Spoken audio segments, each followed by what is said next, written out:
Friend, स्वागत है आपका अपने चैनल आज क्लास में। आज की इस वीडियो में लेंस से रिलेटेड जितना भी सब्जेक्टिव प्रश्न आपके बोर्ड परीक्षाओं में पूछे जाते हैं उन सभी सब्जेक्टिव प्रश्न को आज की इस वीडियो में हम आपको बताएंगे, जो आपके बोर्ड परीक्षा के लिए काफी महत्वपूर्ण रहेगा। तो एक भी प्रश्न प्लीज आप लोग स्किप मत कीजिएगा, वीडियो को प्लीज आप लोग शुरू से लेके अंत तक देखिएगा। और इसमें से जो भी प्रश्न आपको याद ना हो तो प्लीज आप लोग उसे नोटबुक पे लिख के जरूर याद कर लीजिएगा। चैनल को अभी तक आप सब्सक्राइब नहीं किए हैं तो चैनल को सब्सक्राइब कर लीजिएगा, और सब्सक्राइब करने के बाद एक बेल आइकन आता है तो बेल आइकन को भी दबा के ऑल पे कर लीजिएगा, ताकि जब भी लाइव क्लास हो तो आपके पास नोटिफिकेशन पहुंचता रहे। तो आइए शुरू करते हैं पहले नंबर प्रश्न से।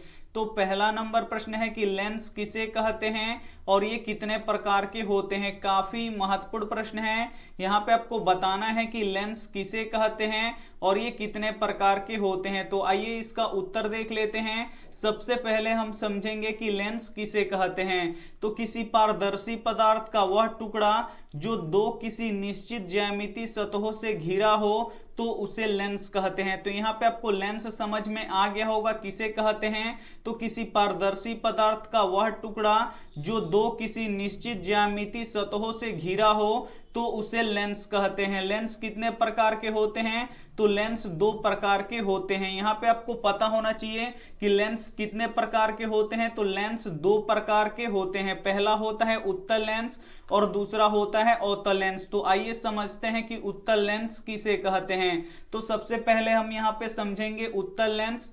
तो वह लेंस जो बीच में मोटा तथा किनारे पर पतला हो तो उसे उत्तल लेंस कहते हैं। उत्तल लेंस किसे कहते हैं।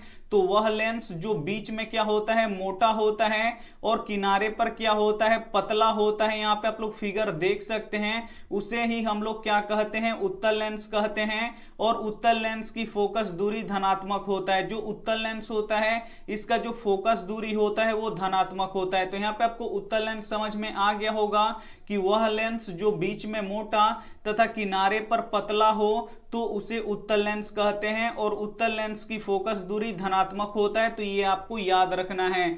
आइए अब हम समझते हैं कि अवतल लेंस किसे कहते हैं। तो वह लेंस जो बीच में पतला तथा किनारे पर मोटा हो तो उसे अवतल लेंस कहते हैं। तो यहाँ पे आपको अवतल लेंस समझ में आ गया होगा कि वह लेंस जो बीच में यहाँ पे आप लोग देख सकते हैं पतला और किनारे पर क्या हो, मोटा हो, उसे हम क्या कहते हैं, अवतल लेंस कहते हैं। तो यहाँ पे आपको समझ में आ गया होगा। और अवतल लेंस की फोकस दूरी ऋणात्मक होती है। जो अवतल लेंस होता है इसका फोकस दूरी कैसा होता है, तो ऋणात्मक होता है। तो इसे आपको याद रखना है। तो यहाँ पे आपको उत्तल लेंस और अवतल लेंस बहुत ही आसानी से आपको समझ में आ गया होगा। उत्तल लेंस क्या होता है कि ये बीच में मोटा होता है और किनारों पर क्या होता है, पतला होता है, उसे उत्तल लेंस कहते हैं। और अवतल लेंस किसे कहते हैं, जो बीच में क्या होता है, पतला होता है और किनारों पर क्या होता है, मोटा होता है। तो इसे आपको याद रखना है। जो उत्तल लेंस होता है इसकी फोकस दूरी धनात्मक होती है, इसे आपको याद रखना है, ये ऑब्जेक्टिव में पूछा जाता है। और अवतल लेंस का जो फोकस दूरी होता है वो ऋणात्मक होता है, तो इसे भी साथ में आपको याद रखना है। आइए देखते हैं अगला प्रश्न। 2 नंबर प्रश्न है कि उत्तल लेंस को अभिसारी लेंस क्यों कहा जाता है। काफी महत्वपूर्ण प्रश्न है ये आपके बोर्ड परीक्षा के लिए कि उत्तल लेंस को अभिसारी लेंस क्यों कहा जाता है। तो आइए इसका उत्तर देख लेते हैं। जब प्रकाश की किरणें उत्तल लेंस से अपवर्तित होती हैं तो वह प्रकाश की किरणें अपवर्तन के बाद एक बिंदु पर मिल जाती है, इसीलिए उत्तल लेंस को अभिसारी लेंस कहते हैं। तो यहाँ पे आपको समझ में आ गया होगा कि उत्तल लेंस को अभिसारी लेंस क्यों कहा जाता है। तो जब प्रकाश की किरणें किसी उत्तल लेंस से अपवर्तित होती हैं तो ये किरणें अपवर्तन के बाद ये एक बिंदु पर मिल जाती हैं, यानी एक बिंदु पर इकट्ठा हो जाती है, इसीलिए उत्तल लेंस को क्या कहते हैं, अभिसारी लेंस कहते हैं।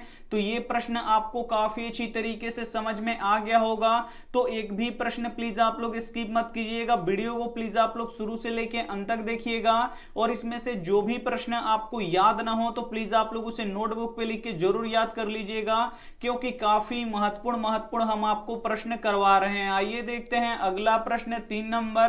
3 नंबर प्रश्न है कि अवतल लेंस को अपसारी लेंस क्यों कहते हैं। काफी महत्वपूर्ण प्रश्न है ये भी कि अवतल लेंस को अपसारी लेंस क्यों कहते हैं। तो आइए इसका उत्तर देख लेते हैं। जब प्रकाश की किरणें अवतल लेंस से अपवर्तित होता है तो अवतल लेंस प्रकाश की किरणों को चारों ओर फैला देता है, इसीलिए अवतल लेंस को अपसारी लेंस कहते हैं। तो यहां पे आपको समझ में आ गया होगा कि अवतल लेंस को अपसारी लेंस क्यों कहते हैं। तो जब प्रकाश की किरणें अवतल लेंस से अपवर्तित होता है तो अवतल लेंस प्रकाश की किरणों को चारों ओर फैला देता है, इसीलिए अवतल लेंस को अपसारी लेंस कहते हैं। आइए यहाँ पे फिगर से समझते हैं। यहाँ पे देखिए प्रकाश की किरण आ रही है और यहाँ पे देखिए अवतल लेंस से जब ये अपवर्तित हो रही है तो ये क्या कर रहा है, किरणों को फैला रहा है, एक बिंदु पर इकट्ठा नहीं कर रहा है। ये क्या कर रहा है, यहाँ पे किरणों को फैलाने का कार्य कर रहा है, इसीलिए अवतल लेंस को अपसारी लेंस कहते हैं। यहाँ पे आपको काफी अच्छी तरीके से समझ में आ गया होगा।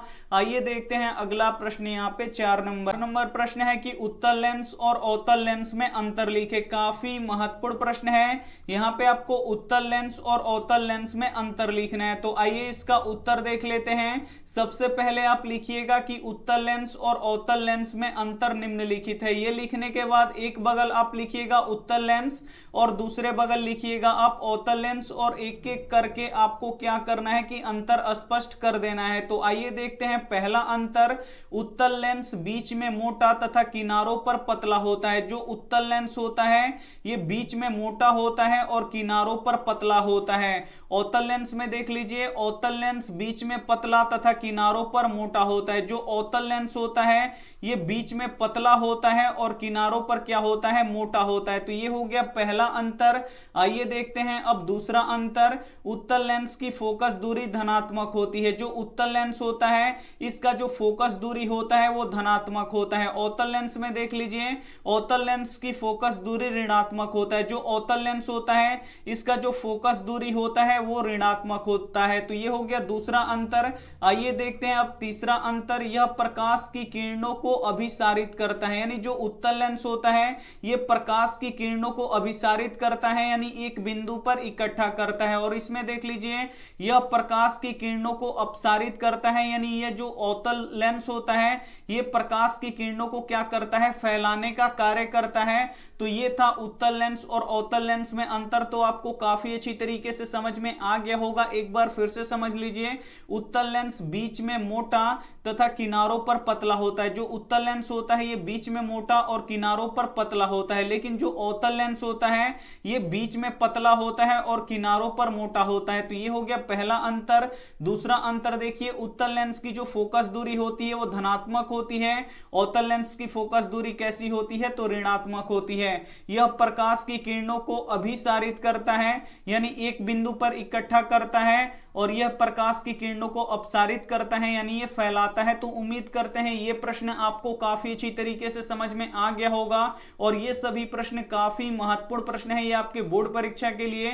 तो इसमें से जो भी प्रश्न आपको याद ना हो तो प्लीज आप लोग उसे नोटबुक पे लिख के जरूर याद कर लीजिएगा।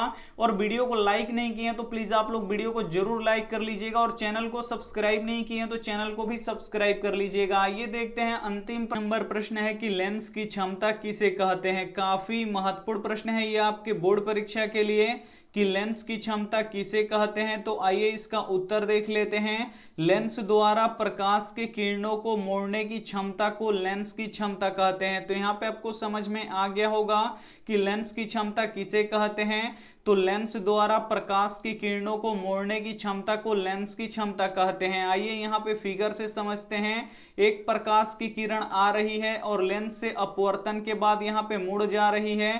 तो ये क्यों मुड़ रही है, तो ये लेंस की क्षमता के कारण ही मुड़ रही है। तो यहाँ पे आपको समझ में आ गया होगा लेंस की क्षमता किसे कहते हैं। तो लेंस द्वारा प्रकाश की किरणों को मोड़ने की क्षमता को लेंस की क्षमता कहते हैं।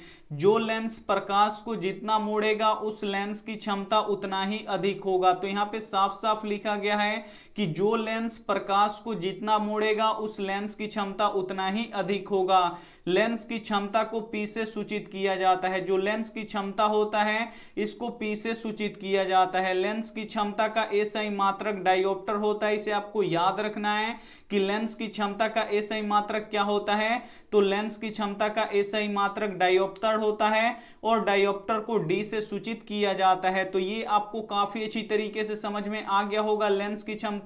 और यहाँ पे देखिए लेंस की क्षमता का फॉर्मूला क्या होता है। तो लेंस की क्षमता को P से सूचित किया जाता है, यानी P बराबर 1/f होता है। लेंस की क्षमता का फॉर्मूला क्या होता है, तो P बराबर 1/f होता है। तो एक बार फिर से समझ लीजिए लेंस की क्षमता किसे कहते हैं, तो लेंस द्वारा प्रकाश के किरणों को मोड़ने की क्षमता को लेंस की क्षमता कहते हैं। जो लेंस प्रकाश को जितना मोड़ेगा उस लेंस की क्षमता उतना ही अधिक होगा। लेंस की क्षमता को P से सूचित करते हैं। तो ये आपको याद रखना है कि लेंस की क्षमता को P से सूचित किया जाता है। और यहाँ पे देखिए काफी महत्वपूर्ण यहाँ पे एक लाइन है कि लेंस की क्षमता का एसआई मात्रक डायोप्टर होता है। तो इसे आपको याद रखना है कि लेंस की क्षमता का एसआई मात्रक डायोप्टर होता है और डायोप्टर को D से सूचित किया जाता है। और लेंस की क्षमता का यहाँ पे फॉर्मूला क्या होता है, तो P बराबर 1/f होता है। तो ये सभी प्रश्न आपके बोर्ड परीक्षा के लिए काफी महत्वपूर्ण था। तो अगर इसमें से जो भी प्रश्न आपको याद ना हो तो प्लीज आप लोग उसे क्या कीजिएगा, नोटबुक पे लिख के आप लोग जरूर याद कर लीजिएगा। और एक बात है, आप लोग वीडियो देख लेते हैं लेकिन वीडियो को आप लोग लाइक नहीं करते हैं, तो ये अच्छा बात नहीं है। तो प्लीज आप लोग वीडियो को जरूर लाइक कीजिए, दिल से लाइक कीजिए। एक लाइक आप लोगों का बहुत है, हमें मोटिवेशन देता है। तो प्लीज आप लोग वीडियो को लाइक कर दिया कीजिए और अपने दोस्तों के पास इस वीडियो को जरूर शेयर कीजिए। चैनल को सब्सक्राइब नहीं किए तो चैनल को सब्सक्राइब करके साथ में बेल आइकन को ऑल पे दबा लीजिए ताकि जब भी लाइव क्लास हो तो आपके पास नोटिफिकेशन पहुंचता रहे। और थैंक यू फॉर वाचिंग, मिलते हैं अगले वीडियो में। तब तक अपना ध्यान रखिए, मन लगा के पढ़ाई कीजिए। Take care and bye.